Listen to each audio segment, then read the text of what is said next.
Here is Chapter 6 of the City of Ember. It is titled The Box in the Closet. It was strange how people didn't talk much about the blackout. Power failures usually aroused a lively discussion, with clumps of people collecting on corners and saying to each other, "Where were you when it happened?" and "What's the matter with the electricians? We should kick them out and get new ones," and that sort of thing.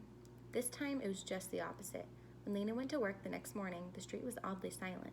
People walked quickly, their eyes on the ground. Those who did stop to talk spoke in low voices, then hurried on their way. That day, Lena carried the same message 12 times. All the messengers were carrying it. It was simply this, being passed from one person to another, 7 minutes. The power failure had been more than twice as long as any other so far. Fear had settled over the city. Lena felt it like a cold chill. She understood now that Dune had been speaking the truth on assignment day. Ember was in grave danger. The next day, a notice appeared on all the city's kiosks. Town meeting. All citizens are requested to assemble in Harkin Square at 6 p.m. tomorrow to receive important information. Mayor Lemander Cole.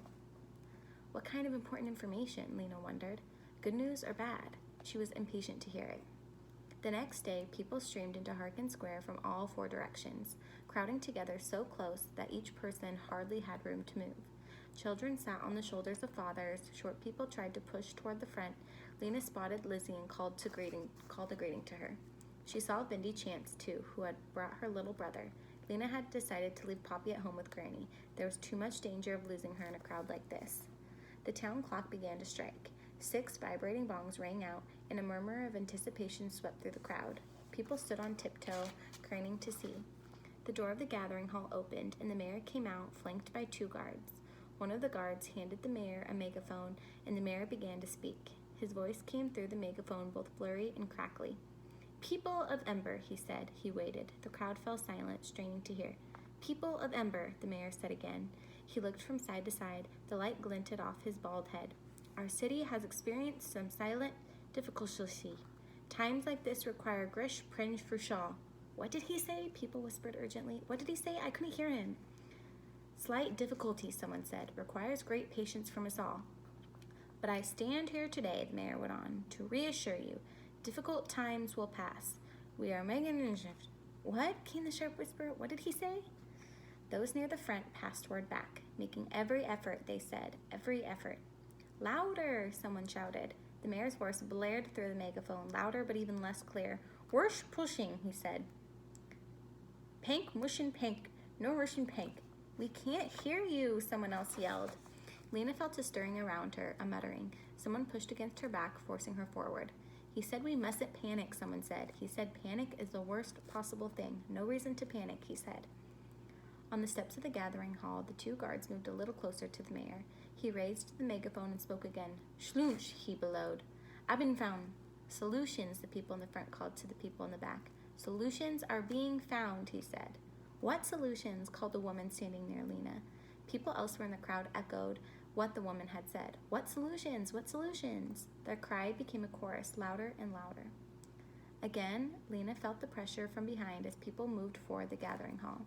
Jostling arms poked her, bulky bodies bumped her and crushed her. Her heart began to pound. "I have to get out of here," she thought. She started ducking beneath arms and darting into whatever space she could find, making her way toward the rear of the crowd. Noise was rising everywhere. The mayor's voice kept coming in blasts of incomprehensible sound, and the people in the crowd were either shouting angrily or yelping in fear of being squashed. Someone stepped on Lena's foot, and her scarf was half yanked off.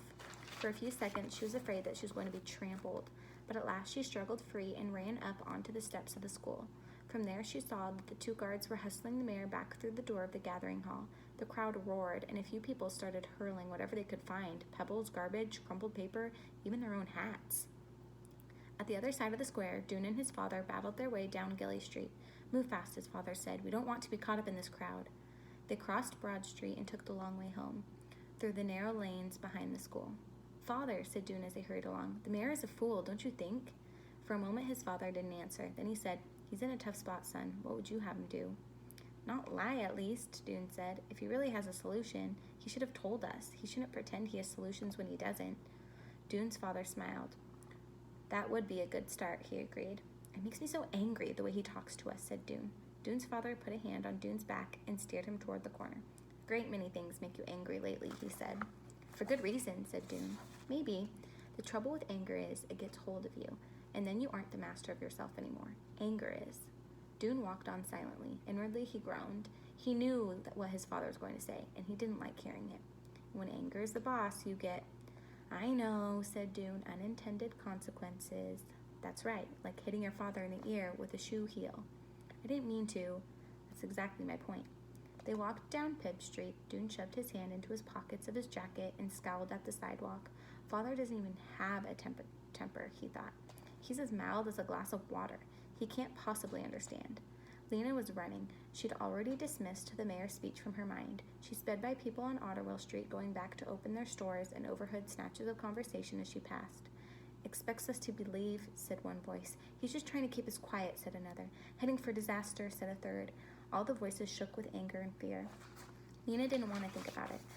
Her feet slapped the stones of the street. Her hair flew out behind her. She would go home. She would make hot potato soup for the three of them, and then she would take out her new pencils and draw. She climbed the stairs next to the yarn shop 2 at a time and burst through the door of the apartment. Something was on the floor just in front of her feet, and she tripped and fell down hard on her hands and knees. She stared.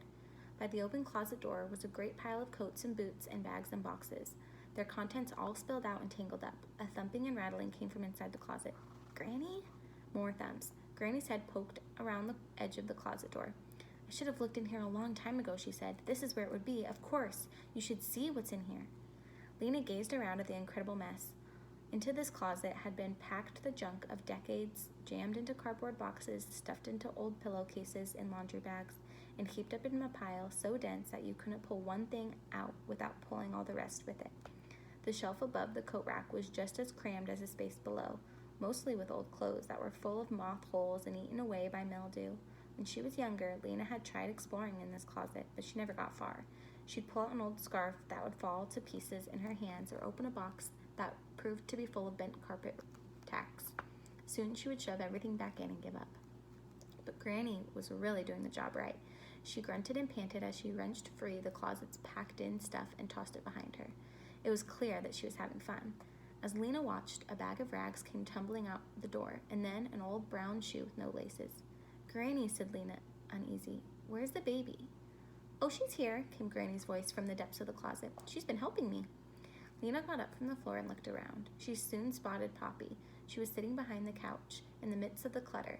In front of her was a small box made of something dark and shiny. It had a hinged lid, and the lid was open, hanging backward. Poppy, said Lena, let me see that. She stooped down. There was some sort of mechanism on the edge of the lid. A kind of lock, Lena thought. The box was beautifully made, but had been damaged. There were dents and scratches in its hard, smooth surface. It looked as if it had been a container for something valuable. But the box was empty now.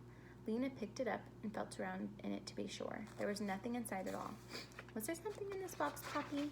Did you find something in here? But Poppy only chortled happily. She was chewing on some crumpled paper. She had paper in her hands, too, and was tearing it. Shreds of paper were strewn around her. Lena picked one up. It was covered with small, perfect printing. That is the end of chapter 6.